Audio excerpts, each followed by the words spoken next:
Sorry, it's unmuted. All right, Algebra 1. In this video, we're going to talk about how to graph compound inequalities. More specifically, in this video, we're going to look at how to graph and inequalities. When we talk about compound inequalities, we're more specifically talking about those that have multiple parts. Okay? What I mean by that is, take a look at what I have right here for these three examples. I've got 0 less than x less than 27, or negative 6 less than 3x less than 12, or I could also have negative 14 less than 2x minus 7 less than 14. These are all examples, even right here at the bottom. 5x minus 2 is less than negative 7, or 2x plus 1 is less than 5. These are all examples of compound inequalities. But in this video, we're going to focus on these main three right here, which we would consider and inequalities. Okay, and I'll show you what I mean there in the next slide. So an and inequality are three parts. Okay, you have, first of all, you have the first boundary number, you have all the second boundary number, and then you have all the numbers in between. Okay, so for this one, for 0 less than x less than 27, if we were to graph it, it would look something like this. You have your number line, you have your first boundary number of 0, second one of 27, and because it's less than and less than, we put two open circles over 0 and 27, and then we would fill in, shade in everything in between. So all my numbers like 1, 2, 3, 20, 21, all those numbers would go in between. Okay, so once again, because they're open circles, we don't include 0 and 27 in our solution. Okay, so now if we go to solve an example of an and inequality, we want to start from the middle and work our way outward. What I mean by that is, if we have this example here, negative 6 less than 3x less than 12, I want to solve the middle and then apply that to the boundary numbers. So I'm going to divide by 3 in the middle and then divide by 3 on the boundary numbers. That's going to give me negative 2 less than x, because my 3's cancel, and less than 4. So now I'm looking at all my numbers between negative 2 and positive 4. And here's how I graph that. Just very similar to what was on top here. Put negative 2 on the left side, positive 4 on the right side. And once again, because they are just less than, not less than or equal to, we have two open circles and then everything in between gets shaded as part of our solution set. Looking at the next example. Oh, we already did that one. That's okay. Let's take a look at this example here. So 5 is less than or equal to 2x plus 1 less than 9.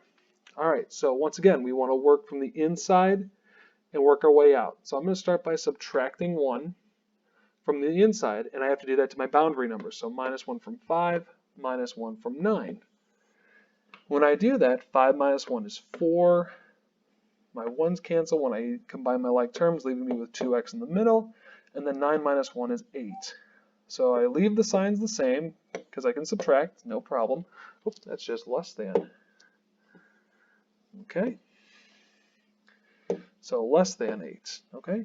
And this is very similar to the last example. I'm just going to go ahead and divide the middle by 2.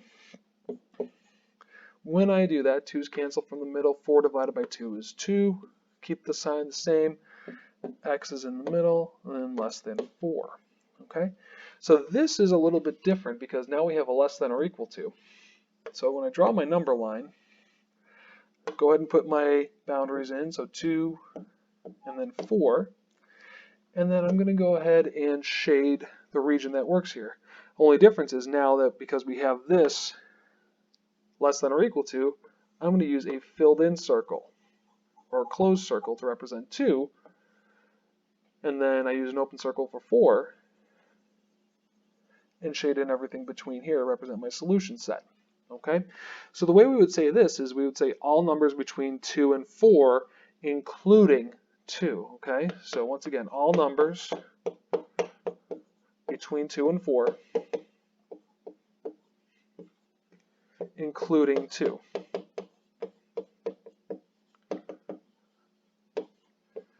Because that closed circle there, and because it's less than or equal to. All right, another example here. let's say we have this right here. -7 is less than 3x minus 1 less than 11. Same sort of strategy. Whatever I do to the middle, I have to do to both sides or both boundary numbers. Okay. So you want to treat this as if it's an equation. So I'm going to start by adding 1 once again. So plus 1 and then plus 1 here. So -7 plus 1 is -6 less than 3x because my 1's cancel less than or equal to 12. Okay, and then once again we're going to go ahead and divide out the middle and divide by 3 in our boundary number. So -6 divided by 3 is -2. 3's cancel in the middle. I'm left with just x here, less than or equal to 4. So my final inequality, compound inequality, is -2 less than x less than or equal to 4. Okay, so once again we have another compound inequality with a less than or equal to on one of our boundary numbers.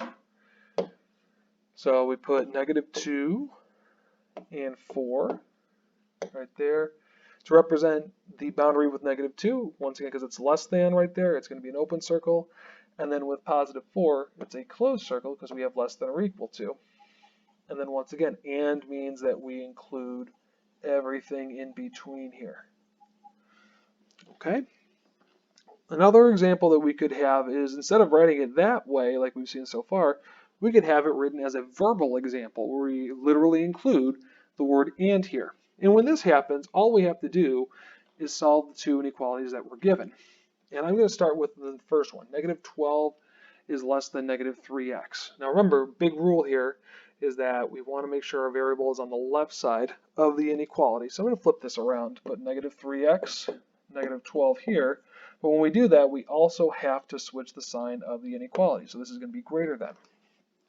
All right, so now this is a lot easier to solve, a lot easier to visualize when we put it on a number line. If I divide by -3 on both sides, -3's cancel, gives me x.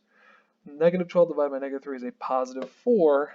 And then remember, because we divide by a negative number, the sign has to switch. So now we're looking at all numbers that are less than 4.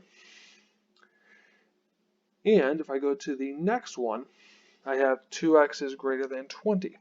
Okay, so that's easy. I'm going to divide by 2 right here. So let's see here. So 2 divided by 2, that's going to cancel. It gives me x is greater than 20 divided by 2 is 10. Okay, now let's think about this right here really quickly here. If I have two numbers, one is less than, all numbers that are less than 4 and greater than 10. Let's go ahead and put these both on the number line at the same time.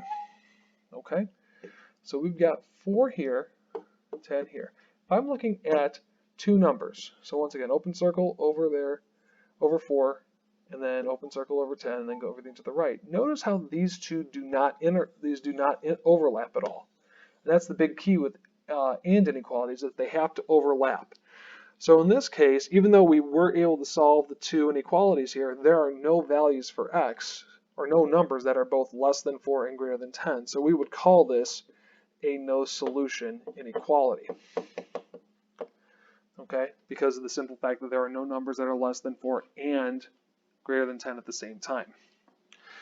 All right, so what if we switch the signs around? What if we had -12 is less than 3x and 2x is less than 20? Okay, so -12 is greater than -3x and 2x is less than 20. So same sort of strategy. I want to flip my sign around here, or flip my inequality around. So -3x is now less than -12. And we still want to divide by -3 here. So -3's cancel. I get x is greater than 4, because remember we have to switch the sign. So there's one inequality. Divide by 2 here. Divide by 2 there. It gives me x is less than 10. So now I'm looking for numbers that are greater than 4 and less than 10, which that's easy to do because if we put that on a number line, here's 4, here's 10. I'm going to go ahead, once again, open circle over 4, open circle over 10. So numbers that are greater than 4, so going this way, and less than 10. Notice how these two regions converge. So now I can just fill in between here because that is my solution set here. Okay. So this is the first video. There's going to be 2 more that we need to watch to get our full notes in for today. Make sure you're paying attention. Make sure you're keeping up with the videos. See you guys in the next one.